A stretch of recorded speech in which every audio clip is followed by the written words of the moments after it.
After years on the road, Toomey parked the van and picked up the mic to bring you this podcast that features interviews with people from hardcore to hair metal. This is Talk Toomey with your host, Joshua Toomey. What is up, everybody? Welcome to Talk Toomey. This is episode 85, and on this episode, I speak to Dez Fafara of DevilDriver. He talks about his transition from Cold Chamber to DevilDriver, comments on the current situation with Suicide Silence, taking some chances on their new album, also talks about the upcoming DevilDriver tour with Death Angel, so make sure you're checking your local listings for a time and date in your area and go and check out DevilDriver on this upcoming tour. It's their first major headlining tour in over 3 years, so make sure and go and check them out. Once again, this week, no iTunes review to talk about, so make sure you guys are heading over to iTunes, giving a nice 5-star rating, a nice 5-star review, and that will be read on an upcoming episode. Over the weekend, I was a part of the Classic Metal Shit's Podcasters Roundtable. On Monday, I posted that audio. If you guys haven't listened to that, make sure and go check it out. It was Mark Striegel, Victor Ruiz, Chris Aiken, myself, and a couple of other podcasters out there. And we all just sat around, shot the shit, talked about guests, crazy guests, difficult guests, and then also just nightmare failures in technology, all kinds of great stuff. If you haven't heard those stories, you need to go back and check those stories out because they are absolutely amazing stories. Everybody had a story to tell, and everyone's stories were so great. Also great to be on the same podcast with Mark Striegel, with Victor Ruiz, with Chris Aiken once again, and I get to talk to those guys. So much fun over there on the Classic Metal Show. Make sure you're checking those guys out.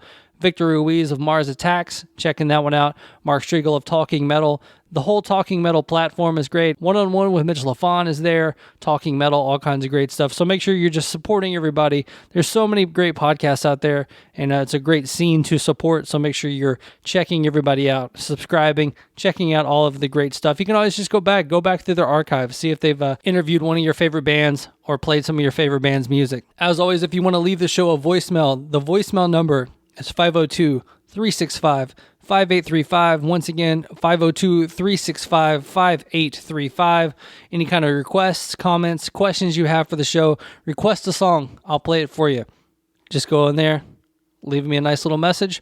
I'll play it on the show and play your song. All right, and the cover of the week this week comes from Battlecross. And the reason I do Battlecross once again is because I was at the Superjoint show a couple of days ago, Superjoint Battlecross Child Bite here in Louisville, Kentucky. And as I talk about at the beginning of this episode, I recorded this interview with Dez sitting in my car, running my laptop off of my phone's mobile hotspot. So all the internet I'm getting is coming from that, running my Skype into my recorder, all that fun stuff, praying to God that it all works out for me, and it did. Actually, a great episode, great interview, and so much fun. And the biggest fear I had of all was leaving all of my equipment in my car, going into the Superjoint show, and coming out, and my car had been broken into. Because actually, when I was going to put my stuff in my car, because I had a couple other interviews that day, hint, hint, I heard one of the security guards say, I need one guy watching the parking lot because every time we do a show here, at least one car gets broken into. I'm like, great, my car's going to be that one car, but thank God it was not. Thank you, 6-pound, 8-ounce, sweet baby Jesus, that my car was not broken into. I sat down with Haran from Battlecross. We did another album breakdown like we did with Pantera a few months ago. He was coming back through town. I was like, hey, let's break down Slayer's Seasons in the Abyss. And Battlecross a while back did a great cover of War Ensemble, which we're going to hear momentarily.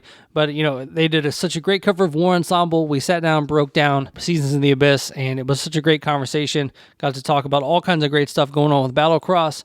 And so much great stuff going on with the tour that they're on with Superjoint.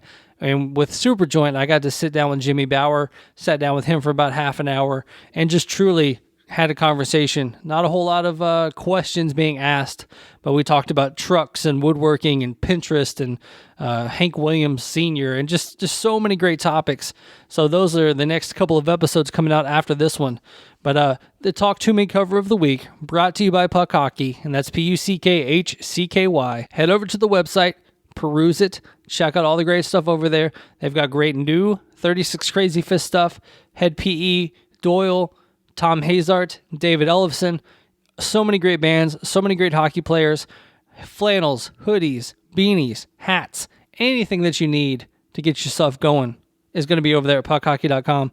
So shop until you drop. Use the promo code TALK at checkout, and that's TALK, as in Talk Toomey, for 10% off your entire order. Yes, Talk at checkout for 10% off your entire order. So, for the Talk Toomey cover of the week, Battlecross doing War Ensemble. Here you go. You're listening to Talk to Me.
Hello everybody, this is Max Cavalera, Soulfly, Return to Roots, and you are listening to Talk to Me. Stay metal. Oi! All right, guys, that was War Ensemble by Battlecross. Such a great cover. Great to see those guys again. I hadn't seen Gumby, Kyle Gunther, since before he was on the Talk Toomey podcast. I'd done a phoner with him a couple of years ago, and then Haran came on. But when Haran came on, Gumby had taken that time off of Battlecross, so they had another singer at the time. So it was great to get to see them. Man, what a great show they put on. It was absolutely fantastic. And also just getting to see Superjoint in a small club like that. So cool to see Phil in a small club. If you get a chance to go out and see this tour, you need to make sure and go see it because it was absolutely amazing. I took the camera out there. If you guys follow me on social media, you've seen some of the photos I took. I think I took 400 photos, and I think I got like 4 good ones because I am not a photographer. I just happened to get a photo pass. I got to be lucky to have one of my first photo passes that I've actually used be on Superjoint, be on Phil Anselmo. So I look like a kid with a crush or something taking so many pictures of Phil, but he was doing all the great Phil poses, and you have to take those photos, right? Am I right? I think I'm right. So good to see them. So good to see Phil and all those guys out there. So next week on the podcast, Jimmy Bauer. Week after that should be Haran from Battlecross breaking down Seasons of the Abyss. So far, 2017, fantastic year of guests on the podcast. And that doesn't stop here. Dez Fafara, DevilDriver, Trust No One's out now. One of my favorite albums. Was so good live. When I went and see them last year with Hatebreed and Devil You Know, DevilDriver definitely stood out that night. So good. I love Dez's voice. Dez has one of those voices that was so good in Cold Chamber, so good for that type of music, so good for that down-tuned, heavy, nu metal style music. And I don't say nu metal as in a bad term because obviously I played in nu metal bands, but Dez had such a cool voice for that. But then when he moved over to DevilDriver, that voice transferred over and became a signature part of the metal that he's doing with DevilDriver. So he's lucky to be blessed with such a cool voice, and he's definitely got a recognizable voice. It was so cool when I got to be able to do this interview. So getting my questions together, getting everything together for Dez, there was so much we could have talked about, and we sat down, and the reason I keep kind of talking about the Superjoint show and everything else going on about it is because when I sit down to talk to him, the first thing I tell him is, hey, I'm in a Superjoint show parking lot, and he goes on to talk about their first DevilDriver tour being with Superjoint, tell some great Phil stories, so it all kinds of blends in together. So that's kind of why I left it on there. So yeah, make sure you're going out, checking out DevilDriver on this upcoming tour with Death Angel. Like I said, check your local listings, and you will find some DevilDriver tickets. Go out, support DevilDriver on this tour. Support Dez Fafara, support Mike Spreitzer, support the guests that come on the Talk Toomey podcast.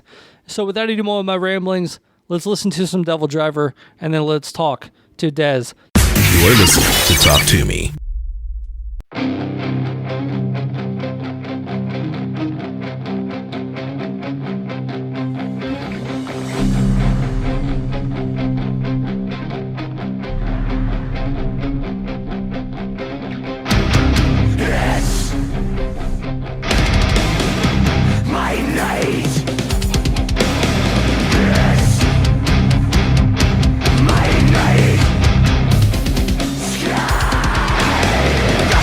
Gas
What's happening? This is Trevor Phipps from Unearth, and you're listening to Talk Toomey.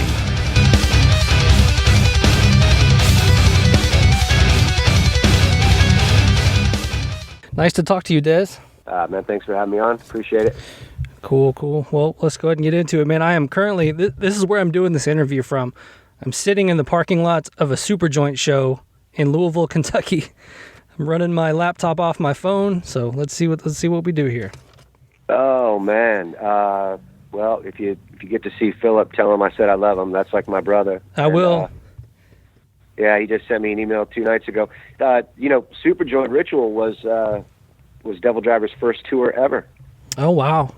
Yep. Yeah, I was living at Philip's house during the time he was leaving Pantera, or getting ready to release Reinventing, but then I knew there was going to be some partying of the waves for a while, and I actually left Cold Chamber at that time. So when Superjoint went out, it was like Superjoint DevilDriver. It was some of the first shows he had done and I had done. It was pretty, tours we had done together. It's pretty cool. Very cool. Yeah, my next interview after you is Jimmy Bauer. So, yeah. I love Jimmy, man. Yeah, pass my love on to Jimmy. Jimmy, I've known since I was a kid. When I was in Cold Chamber, I was way younger than I am now, and I had no place to live. And so when I was off tour, I'd go to Philip's house, and the first guys I met were like the Crowbar guys and Jimmy Bauer, and he was always been so cool to me and showed me so much love. So yeah, say hello to him, man. I will, man. Actually, we'll get into some DevilDriver in a minute, but actually one of the stories I have is back in my playing days. I mean, I played in Primer 55. I played bass, in the new metal era, in a lot of like local Tennessee bands, things like that. And one memory I have of you, and it always sticks in my head, is like I had somehow met the bus company for Pantera, and that was the Pantera Cold Chamber Machine Head show, and it came through Nashville, and we go to the buses for some reason. I don't even know why we were there, but we were hanging out talking to somebody, and I look over and I see you getting off one of the Pantera buses, and we all wore baggy pants, and when your pants are a little loose and you got to walk with that kind of one hand holding your pants up, but you were doing that like one hand holding your pants, you were holding one pant, or one hand holding your pants up, and the other hand you had like one of those suitcases of beer, like a 12-pack or whatever. And I was like, oh, there goes Dez.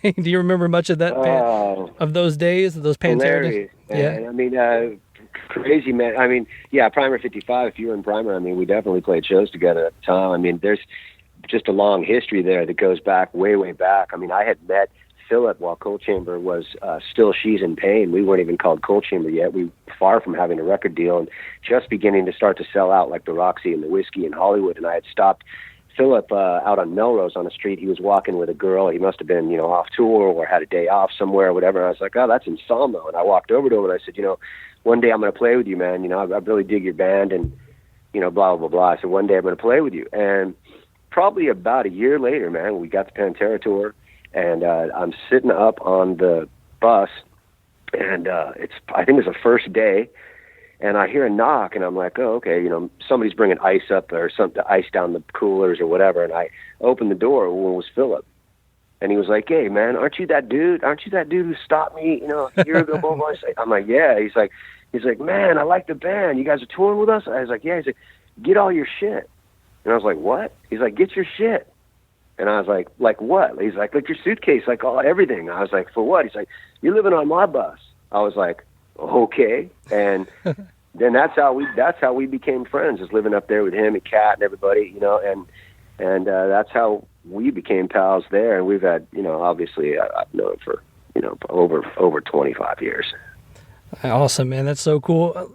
Man, I know I need to be talking about your current tour going on, but I've had so many guests on that Cold Chamber always kind of comes up, and obviously me playing in the new metal era, I've had a lot of the new metal guests on, but when Mike Sarkeesian of Spineshank was on, he was talking about the days that you're talking about, back before you guys were selling out the quote unquote Sunset Strip, and that when LA was dead before you guys and Spineshank and Korn and all that stuff started coming up. I mean, what do you remember about those days? Yeah, I mean, Spine Strength, they came around. They were a little later Yeah. on the scene. I mean, they came in a little later on the scene. But, yeah, that was dead back then. I mean, 100%. I mean, when Korn was having shows in L.A., they were busing people up to their shows to make sure that there was people there. I mean, it was a dead scene until we all came out and did our thing. And, I just remember good times, starving and trading top ramen with band members and trying to get a record deal. And, we got the record deal. A lot of people don't know that we got our record deal, and I'm a very private person, and I didn't know if I wanted to do all the touring and leaving home and this and that, and so I didn't take the deal for like a year, and it kind of put strain on the band at the time. And we almost broke up. We didn't play any more shows for like a year. Everybody's kind of pissed at me, and I was like, look, man, it is what it is. I don't know, if I want to do this thing. And then a year later, we did a show that was fantastic. I mean, it was beyond sold out, and I had decided to move on at that point and go forward with what I've been doing ever since. So, I don't mind talking about past, not one bit, man. I mean, Cool. you are. I mean, your past is what makes you, and obviously leads you into things. I mean, even a good fighter, has to come from struggles in the street and all sorts of struggles and different fights in order to become the fighter he is now. And that's just part and parcel to my life, really. I've been a touring machine for over 25 years. I don't know if anybody's played as many shows as I have and laid as many miles as I have, to be honest with you. I mean, I could name a few bands that probably would come close, but they all take 2-3 years off at a time too, and I've never done that.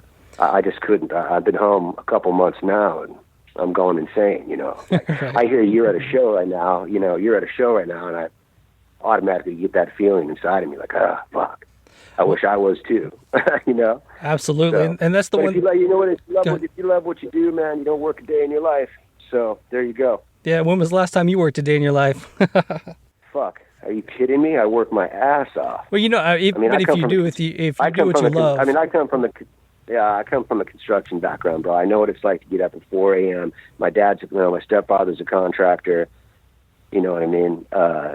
So I know what it's like to put in hard work. And I'm going to tell you right now, getting in the rock and roll business is more hard work than when I was a bricklayer or when I was, a roofer or any of that. I'll be honest with you. And there's a lot of dudes will be listening to this going, I'll trade with you any day. I'll be like, all right, man, but you better keep up the pace, You know what I mean? Oh yeah, I know what you mean. When you're on the road for a year, if your chick doesn't leave you now, she may leave you next year because you're gone. Or, there's a whole lot to it. But I've been working hard since the day I got in this business. I'm real appreciative of the time that people have given me in music, and I think it's just starting to get better. I mean, look at DevilDriver, just came out, 7th record, highest release we've ever had. Debuted number 16 on the Billboard Top 40 with no active radio. It's like, okay, there's obviously a movement around this band, Usually on the 5th, 6th, 7th records, bands are starting to falter a little bit, or, releasing stuff that's not staying true to who they're going to do, what they're going to, who they are. Or they start trying to formulate things a little better so they can, get airplay or get things that will, they start to formulate their art towards the monetary value of their art, and like DevilDriver's never done that. So we're on an upward momentum right now for sure. The record came out extremely strong. The tour that we just did with Hatebreed was like amazing. We haven't headlined in like 3 years. We're going out now with Death Angel and Winds of Plague and The Agonist and Azrael. And the tour looks like it's doing pretty good. So we're very excited, Yeah, I saw you a few months ago here in Louisville with Hatebreed, and I had a chance to sit down with Mike. That was the weirdest gig ever in life. What's going on at that club? Like they don't allow anybody to even move. Like people weren't even allowed to like dance. Like they were throwing people out for even dancing or moving at all, right? It was a trip, that club, right? If I remember correctly, it seemed like, people were getting a little nuts at that show. I don't know if, if I was seeing it from a different angle or whatnot, but yeah, especially when, right. Obviously when Hatebreed comes on, they're going to tear the walls down or something. But you guys were amazing that night too. And that, what a tour. Hatebreed, Devil and DevilDriver. What an amazing package that was. It's always good to be out with friends. I mean, I've known all those bands, everybody in those bands for a very long time. So, and that's when you're going to go out. We did 8 weeks on that. You know, we put 4 weeks up, then did another 4 weeks. You know, and so that's the last time we went out. And you know, we only had, I believe, 45 minutes or 50 minutes on stage. So that's just not enough for us. I mean, so now we're going out. We're doing, I think the set list is 16 songs. And I just remember my youngest, who's 19, he came in, he saw the set list. He goes, "Jesus, Dad." Like, I mean, that's his first thing he said to me was, "Jesus, look at that." Like, it's a huge set list. So we're excited, man. You know, we're bringing out full production. We're taking out some really killer bands. We're doing some really cool stuff as well as far as meet and greets. You can go on like my Instagram at Dez Fafara or Evil River at Twitter, and you can check out what we're doing. We're doing like meet and greets, and we're doing this roadie for a day thing, and like people are really loving this, man. And we're getting a lot of people per venue that want to kick back and work with the crew, you know, all day and meet me and hang out with the crew. So there's a lot of really good stuff happening around this tour, you know. Are you seeing that's something that bands need to do these days, you know, doing the VIP packages, doing the roadie for a day, or is it just a nice little supplemental income that you see out there on the road, you know, being that the labels truly aren't giving, you know, the tour support and the big record deals and things like that anymore? Well, I mean, you know what, I can see tour support if I ask. Yeah. And, you know, we don't get small record deals. You know, we wouldn't be in it, or we wouldn't be in it this long. But I think any little bit counts. I mean, I don't see any of the income from any of that stuff. That goes into the bus or into the lights that you take and et cetera. But even better, I am a very private, very personal, you know, to myself kind of hermit kind of guy. And yeah, I'm out there on social media. I'll talk to you on Twitter or Instagram, you know, every day. But you're not really going to get to meet me unless you do something like one of these meet and greet packages. And if you do happen to catch me coming in and out of the bus, I mean, most likely I'm on the way to an interview or I'm on the way back to the bus to try to get some food before I've got to go to another. So I can't really sit and talk to you for a half hour, 45 minutes, you know. And the roadie for a day thing, I mean, that's just incredible. I mean, you're like let right in our camp. I mean, you're in our camp. You've got a crew shirt on. You're being bossed around. You're working. You know, I'm coming out. We're all having lunch together. Like, it's a real kind of cool family thing. I mean, DevilDriver's always had a vibe around it that's very, I don't know, man. There's a DevilDriver family out there. You know, the people that come see us are just very dedicated, and they know we're a band that's out there doing something that doesn't sound like everybody else, and that's the first thing. And that every record we've released has got our signature sound, but they don't sound alike. I mean, you can't compare Pray for Villains to the new one, Trust No One, or you can't compare Beast to our second one, The Fury of Our Maker's Hand. And I think the evolution has kept people kind of growing with us. And I've learned that from great artists that I love and that I follow and dudes I grew up on. It's like, you know, things have to have an evolution, but you have to keep in your signature style. So those who came on board to drink Coca-Cola aren't all of a sudden drinking Diet Coke. Right. You know? Absolutely. Just because you think you should change it. You know, and that being said, I mean, there was a lot of growth in this new record, Trust No One. I mean, you know, a lot of growth in this album. And you can hear it in the players, you can hear it in me, and I'm excited to get to work with these guys and do some more stuff. But even better, I'm excited to get on the road. We start rehearsals on Thursday. The crew's already loading in right now, all the lights and everything else, getting that all ready. So when we come in, we're a go. And then we leave on Tuesday or Wednesday to go on that 70 Tons of Metal thing with all those bands and people. I've never been on one of those things, and it's kind of putting myself in a scenario I think I wouldn't, you know. Yeah. I'm kind of throwing myself in the cold water because, I mean, you got to eat with people, you got to be around people constantly for 4 or 5 days. So, but I'm coming out of my shell and being like, hey, let's do it. Let's do this. And it just looks like such a good time. And there's the people and the crew and everybody on the ship that sends us the emails and stuff have been just so cool and professional and polite. And then the lineup is incredible. So, you know, that's where we start. And then we come home for 1 day, and then we go to the observatory in Orange County and start there. So, it's looking like it's going to be a really great tour, man. I'm excited to tour with Death Angel as well. I know the Winds guys, and I've never met the Agonist, but I heard some of the stuff, and you know, girl's got a good voice, and they're on the same label as well. They're on Napalm Records, so we were like, all right, let's go out together. Very cool. Yeah, I've always wanted to do one of those kind of metal cruises. I haven't really, picked one out yet or whatnot, but I'd love to, that 70,000 tons of metal one actually looks like a lot of fun. Yeah, and I mean, like my wife said to me, she's like, honey, like, eventually you got to take yourself out of your comfort zone. And I started to do it with the meet and greets. And those only started happening, recently, man. I mean, so, and I'm finding like, and I say it to people all the time, it's like, this is the best time of my day.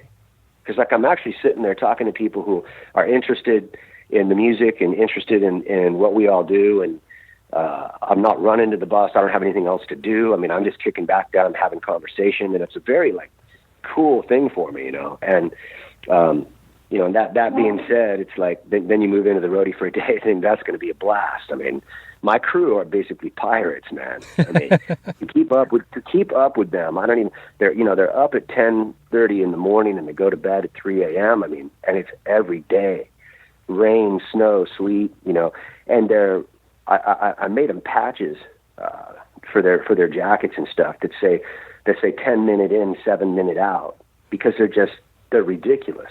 They could just, they can have us on stage so fast you wouldn't even know it.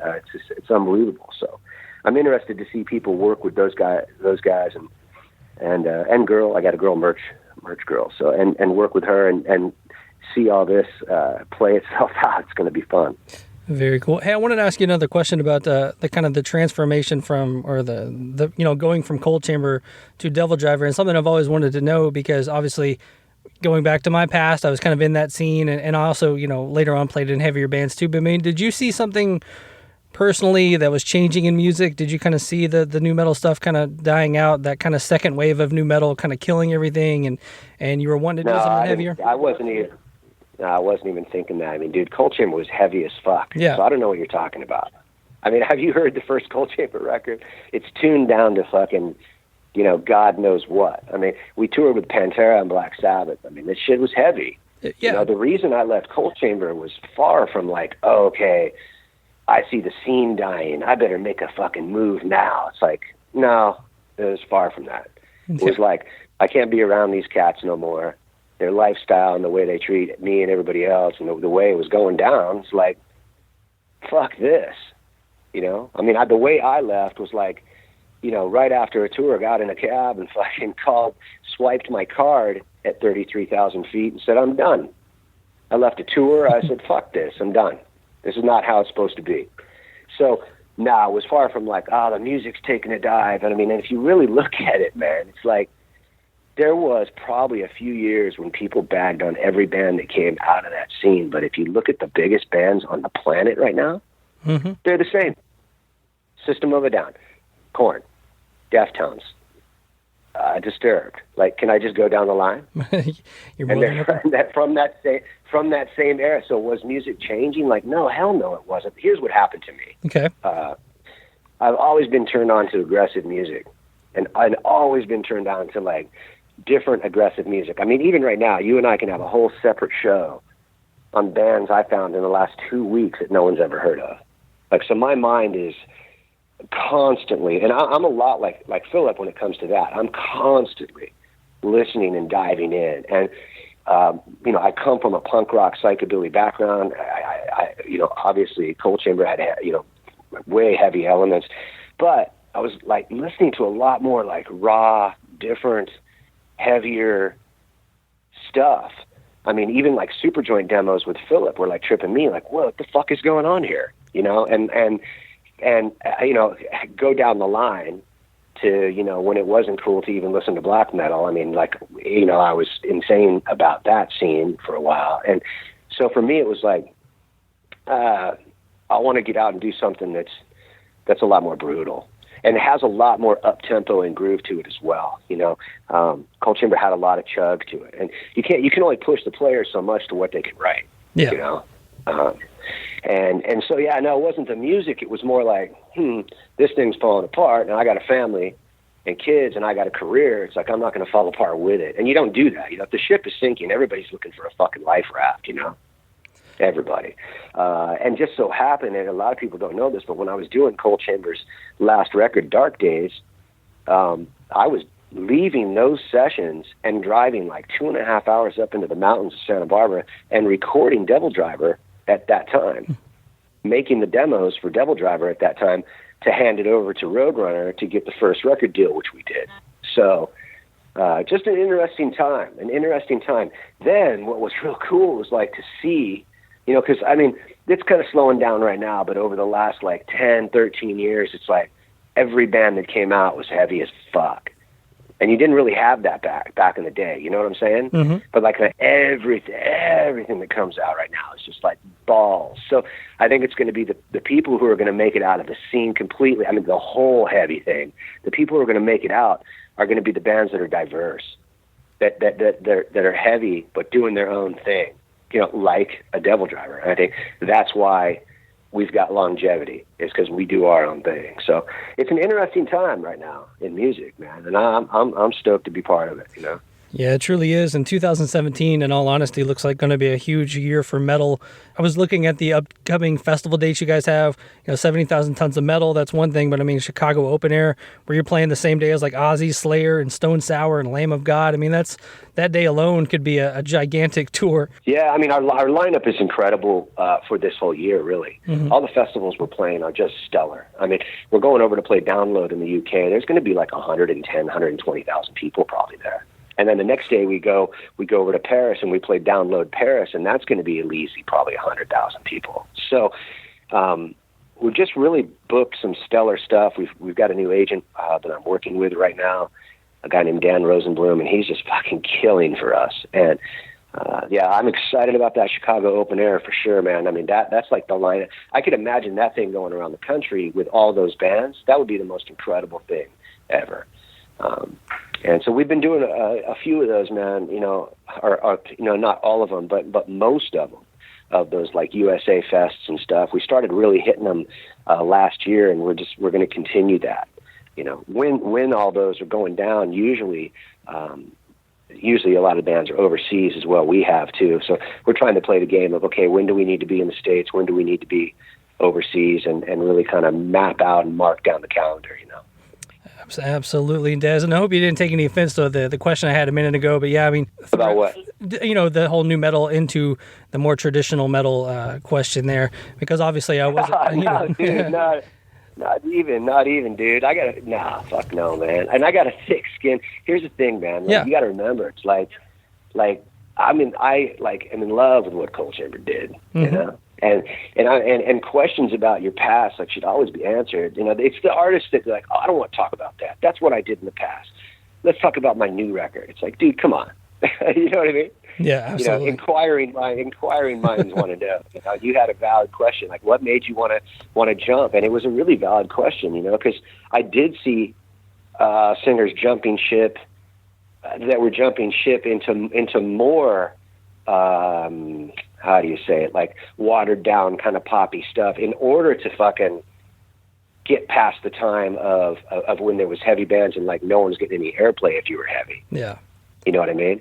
But yeah, I mean, hey, had the Coal Chamber dudes and everybody, had we gotten along through that time, we'd definitely still be a band. I mean, and we are. I mean, we went out, we just did a record that was very successful. I mean, and the Coal Chamber tour that we went on, the world tour that we went on, we started in Australia and went all over Europe and came back and through the States to all sold out shows. And so whoever would have thought we'd wait 12 years, release a record, and then all the shows would be sold out. So for me, chapters open and chapters close, I mean, they always say that, a window opens, a door closes, a window opens, etc. And so I kind of stay to that. Yeah, so no worries, Doc. One last little statement, but I mean, it's just funny to see bands like Suicide Silence and a lot of the heaviest bands out there today all wear their new metal influences on their sleeves.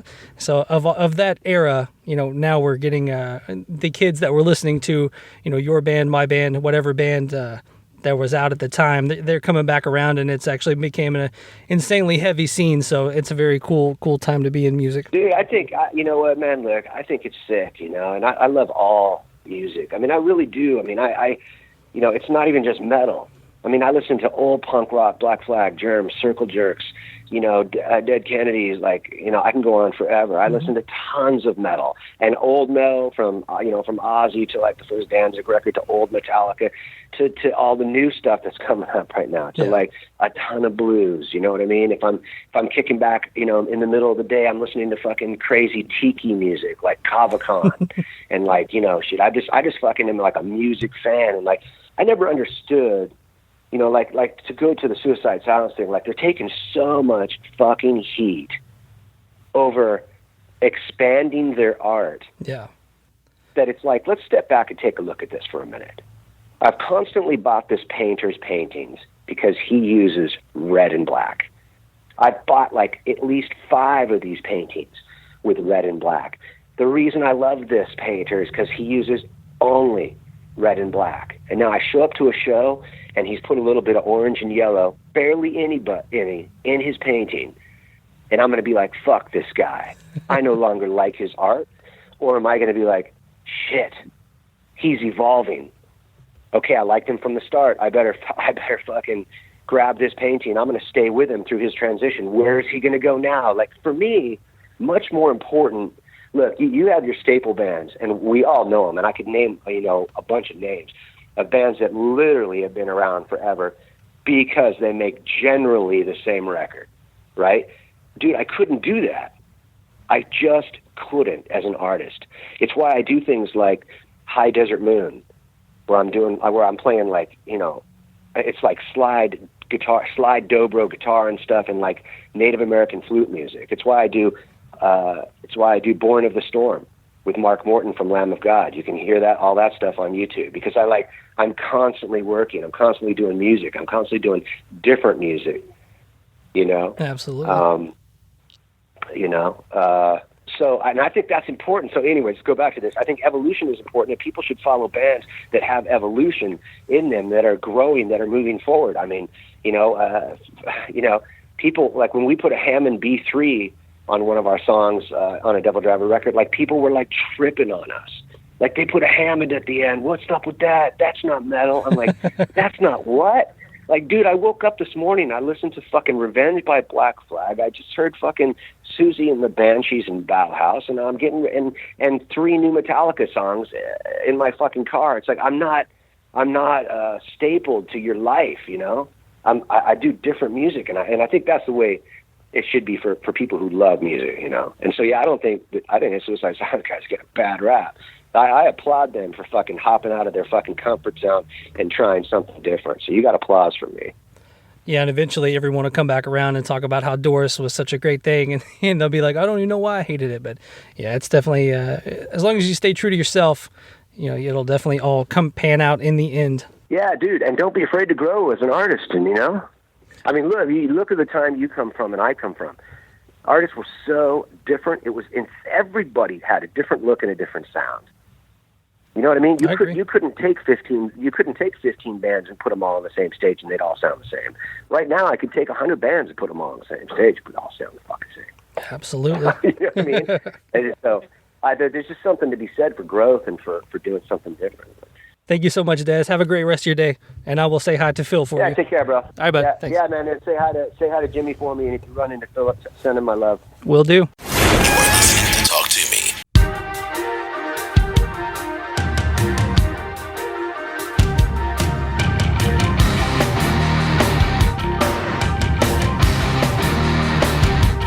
Cover me when I run. Cover me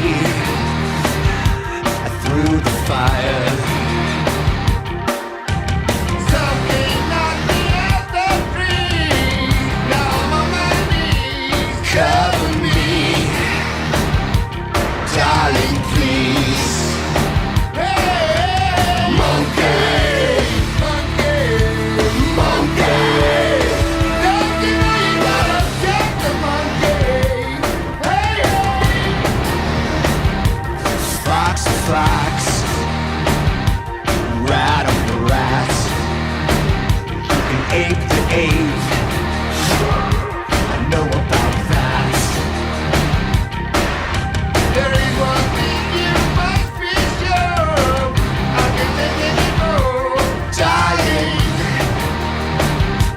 the monkey with the monkey.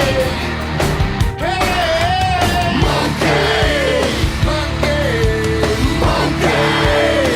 Don't you know you gotta check the monkey? Hey, check the monkey. Monkey, wheels keep turning.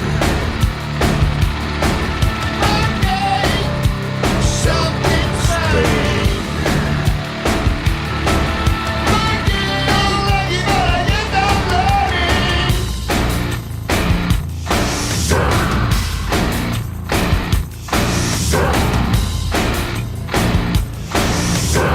Why's the monkey get hurt,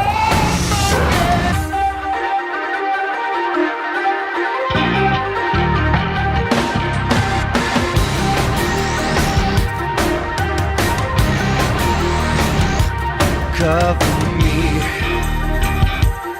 when I sleep? cover me, When I breathe, you know you're proud before that's right. Make the monkey blind. cover me, Darling, please. Hey, monkey, too much to take. Monkey, growing in the shade. Monkey, and the music breaking.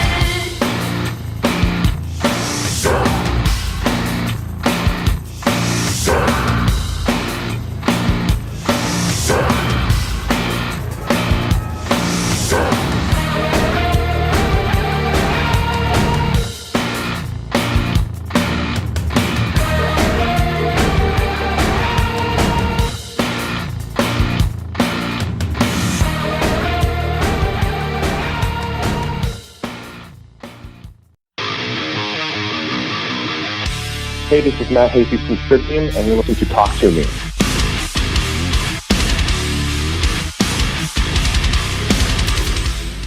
All right, and once again, thank you so much to Dez Fafara for coming on the podcast.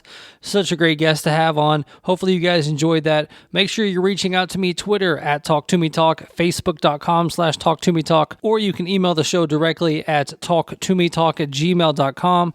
Always head over to your iTunes, leave a great rating and a great review, and that would be much appreciated. If you want to support the podcast monetarily, that's patreon.com/TalkToomey and select a tier. Nice little subscription service. Couple of bucks a month, and also once again would be much appreciated. And if you want to wear a Talk To Me t-shirt, head over to amazon.com and get yourself a Talk To Me tee. Next week on the show, Jimmy Bower, like I said earlier, Jimmy Bower of Superjoint, Down, played in Crowbar, I Hate God, so many great bands. Pretty much every band in New Orleans at one point Jimmy Bower has been a part of. And then once again, make sure you're going out and checking out DevilDriver on this upcoming tour. It's DevilDriver, Death Angel, going to be so much fun. Hopefully that tour comes through town and I will be able to go see it, or I'll be able to go close to see it. And so for the Talk To Me podcast, I am Joshua Toomey. You guys have a great week. I will see you guys next Tuesday because I'm going to start putting these out again on Tuesdays. So the day of the week will change back to Tuesdays. Now that I'm no longer on Lost Anarchy Radio, I'm going to go back to the original Tuesdays. So Talk To Me Tuesday for you. So I will see you guys on Tuesday with Jimmy Bower. You guys have a great week. Talk to you soon.